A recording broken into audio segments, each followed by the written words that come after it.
आज भिडियो आम देखा आपड़ जदि सीटी अप्लाई करते जहाँ D.El.Ed बोली कहुए आपड़ से एग्जाम देवाई जदि ऑनलाइन आवेदन करते ताहार एग्जाम डेट आसी जाइए सांगे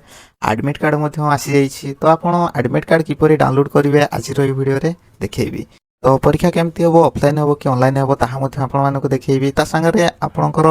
एग्जाम केते केते तारीख भितर हम सब किसी भिडियो मुझे लाइव आपको देखी वीडियो को प्रथम शेष पर्यंत देखूँ तापर आपने एडमिट कार्ड किपर डाउनलोड करेंगे एग्जाम सेंटर को कौन डॉक्यूमेंट लेकिन जी सबकि ये वीडियो आपको कहि एडमिट कार्ड को डाउनलोड करने आप प्रथम से ब्राउजर को खोली ने आपड़ या मोबाइल फोन माध्यम करेंगे किसी कथा ना कि मुझे कंप्यूटर माध्यम करूँ देखापी सुविधा हम आउ बुझापी सुविधा हम से कंप्यूटर माध्यम आपको देखुँ आप चाहिए फोन करेंगे गूगल कि क्रोम ब्राउजर जो भी करेंगे एठार साम्स लिखिक सर्च करेंगे साम्स लिखिक सर्च कर सारा प्रथम जो वेबसाइट टी आसी लिंक टी आसी आप क्लिक करेंगे मुझे आपको मार्क करके देखा प्रथम जो लिंक आसी आप क्लिक करेंगे क्लिक कला मात्र देखो तार ऑफिशियल वेबसाइट को आसीज तो तार इंटरफेस किसी एपरी आसो मुझे डार्क रखी कला देखा रुहतु व्हाइट कर लाइट कलर देखो आसला एठार एमती सब आसो जब आप ओडिया बुझीपारना ताहले इंग्लिश अच्छी यार ऊपर क्लिक कले एठार जहाँ भी लिखाई सब किसी इंग्लिश को आसीज तो आप जो भाषा कंफर्टेबल अच्छा जोटार बुझीपार से भाषा देखो किसी कथा नहीं तो एठार मुझे इंग्लिश को करदे कर सारापर आप सीटी एडमिट कार्ड डाउनलोड करने एठार देखो मुझे मार्क करके पुणी थोड़ा देखा स्कूल एंड मास एजुकेशन जो अच्छी ऑप्शन देखो एठार D.El.Ed ऑप्शन गोटे अच्छी यार ऊपर मुझे क्लिक कर तारी क्लिक करेंगे तो क्लिक कला मात्र देखो आप सामने एठारे लेटेस्ट अनाउंसमेंट गोटे आसछि देखो एठारे पॉपअप गोटे आसछि तो एठारे देखो लिखाई जे आपनकर जो D.El.Ed बा सीटी जो एडमिट कार्ड अवेलेबल हो जाइए साइट रे आपनकर 31/7 5टा PM माने 31/7 रु यार लाइव हो गलानी आप चाहिए डाउनलोड कर परिबे तो एग्जाम डेट मध्य एठारे देखो अच्छी 7/8/2024 रु 11/8/2024 माने अगस्त 7 रु अगस्त 11 पर्यंत सब माने समस्त अलग अलग दिन परीक्षा अच्छी तापर या आप गोटेट करदे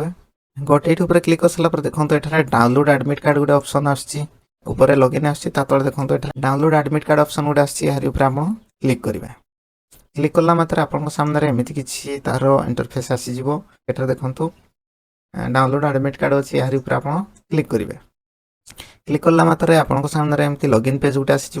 तो प्रथम एठार आपंकर एप्लिकेशन नंबर को फिल करेंगे तले आपंकर डेट ऑफ बर्थ को फिल करेंगे तो डेट ऑफ बर्थ को किपरि आप देवे आपको एठार देखो फॉर्मेट गोटे देखी जमती कि YYMMDD अच्छी तो आप जब बुझीपारना आपको कहीदे देखो जदि आपंकर डेट ऑफ बर्थ अच्छी धरा जाऊ 10/2/1998 धरा जाऊ आपंकर डेट ऑफ बर्थ अच्छी 10/2/1998 तो एठारे देखो प्रथम YYY लिखाई माने प्रथम इयरटा देवे आपमती कि 1998 तापर MM अच्छी माने मंथटा देवे जमती कि 02 अच्छी मुझे 02 दूसरी आपठार किसी जमी हाइफेन कि स्लाश कि कमा किसी भी कि डॉट किसी भी देवे आप डायरेक्ट लिखे तापर DD माने डेटा देवे 10 देखो ये डेट ऑफ बर्थ को यही टाइप लिखे यहीपरिक आपंकर जहाँ भी डेट ऑफ बर्थ थो एठार देवे एप्लिकेशन नंबर आपंकर देखो जो जिते आप सीटी अप्लाई कले गोटे CA फॉर्म बाहर थाए से फॉर्म रे आपंकर एप्लिकेशन नंबर मेंशन होइथिबो आपण से नंबर को एठारे देबे ता संगे डेट ऑफ बर्थ मु जो फॉर्मेट रे कहली ए फॉर्मेट रे आपण एठारे देबे हे तो आपण बुझी पाथिबे जदि आपण बुझी पारलेनी ताहले कमेंट माध्यम रे मते पचारंतु मु आपण मानको निश्चय रिप्लाई करिवि तो मु एठारे application number date of birth देकी साइन इन ऊपर क्लिक करछि देखंतु साइन इन ऊपर क्लिक करला मात्रे जाहको नार एप्लिकेशन अछि तार तांको नाम मथे आसी जाइछि देखंतु एठारे लॉग आउट ऑप्शन अछि ता संगे देखो डाउनलोड ई-कॉल लेटर अच्छी आपको डाउनलोड ई-कॉल लेटर यार ऊपर क्लिक करने पड़ो तो एडमिट कार्ड को डाउनलोड करने यार ऊपर आप क्लिक करेंगे क्लिक कला मात्र आपंकर एडमिट कार्ड टी डाउनलोड हो चाहिए प्रिंट करेंगे ना सेव करके रखु आप जब परीक्षा हम आप बार करेंगे तो यह एडमिट कार्ड किपर आप डाउनलोड करेंगे किंतु देखो काली जेहेतु काली 31 तारीख संध्या बेलू छाड़ी तो सर्वर बहुत जाम हो जहाँफल कि बहुत टाइम लोडिंग नौ फेल हो जाए बेले बेले एडमिट कार्ड आसुनी डाउनलोड होनी ये सब प्रॉब्लम आसूसी किंतु आप जगी रखी संज सकाଳେ रात ट्राए करूँ आपंकर निश्चय एडमिट कार्ड डाउनलोड हो तो देखो यही परीक्षा पछकू फेरी आसी तो एमती बहुत प्रॉब्लम होची मु जनकर बहुत ट्राए करके गोटे डाउनलोड करी एडमिट कार्ड टी तो आपंकर भी यही प्रॉब्लम आसीपे आप साइन इन हो नथिबो पछकू बैक ही आसुथबो ये प्रॉब्लम आसुची किंतु आपण ट्राई करंतु निश्चय हे जिवो एडमिट कार्ड रे आपनकर को डेट रे हबो सब किछि सेटा मेंशन थिवो सेई डेट रे आपण एग्जाम देबा पई जिवे जदि आपण जानि पारनांती एठरे आपनकर एप्लीकेशन नंबर कोटा अछि एठरे देखंतु आपनकु जेतेबेले सीएफ फॉर्म मिलथिवो से फॉर्म रे एठरे देखंतु एप्लीकेशन नंबर गोटा अछि ए नंबर आपनकर एप्लीकेशन नंबर होइथिवो सेई नंबर को आपण सेटारे एंटर करिवे तापर आपनकर डेट ऑफ बर्थ चाहा भी मेंशन थिवो से डेट ऑफ बर्थ को एंटर करिवे करि सर कि आपण माने जेतेबेले साइन इन करिवे आपनकर एडमिट कार्ड टी डाउनलोड हे जिवो सीएफ फॉर्म आपनकर पाखर नाही कि अप्लाई टाइम रे आपण ता डाउनलोड करके रखि नाहंती ताहले आपण D.El.Ed जो ऑप्शन अछि ताहारी ऊपर क्लिक करिवे एठरे जो लॉगिन स्टूडेंट अछि यारी ऊपर आपण क्लिक कर सल्ला पर एठरे मोबाइल नंबर और पासवर्ड को देकी ई कैप्चा को देबे लॉगिन ऊपर क्लिक करिवे तो आपनकर एप्लीकेशन टी लॉगिन हे जिवो जदि आपनकर पासवर्ड मने नाही ताहले एठर फॉरगॉट पासवर्ड ऑप्शन गोटे मध्य अछि यारी ऊपर क्लिक करके आपनकर मोबाइल नंबर को देकी पासवर्ड फॉरवर्ड करि परिबे आपनकर रजिस्टर मोबाइल नंबर को ओटीपी आसीबो से ओटीपी को एंटर करिवे आ नुवा पासवर्ड गुडे आपण सेट करि परिबे से पासवर्ड को पुणी थरे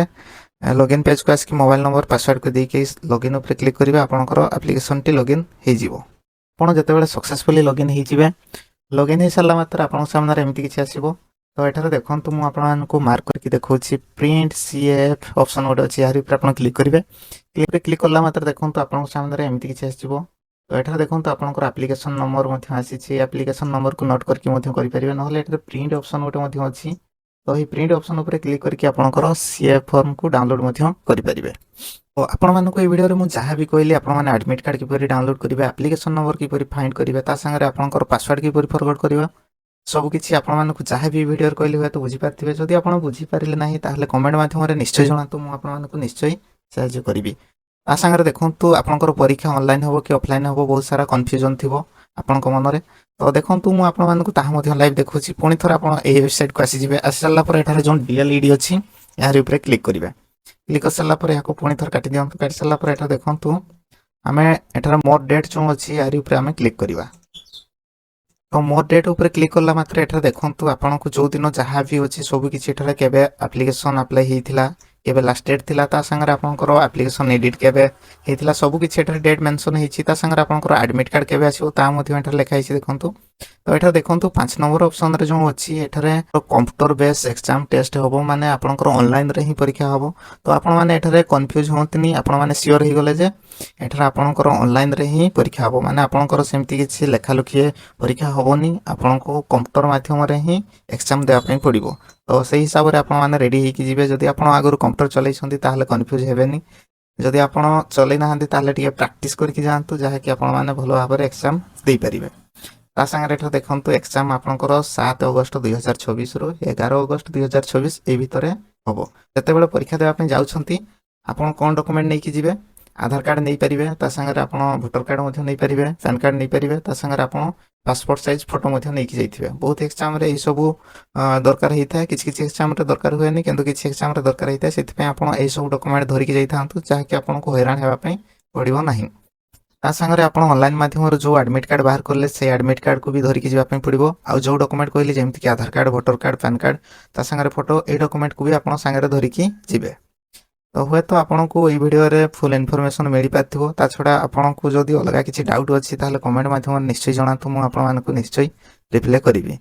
तो आज रो वीडियो रे एतिकी थिला आ गोटे वीडियो रे देखा हबा सेतिकी पर्यंत रहउछि नमस्कार जदी वीडियो टी भल लागिला ताले निश्चय लाइक करिवे चैनल को नुआ के आस्तिले निश्चय सब्सक्राइब करिवे काहे कि ना एमती बहुत सारा वीडियो को नै कि आसीबी आपन माने देखिबे सिखिबे आ निजे मध्यम ट्राई करिवे।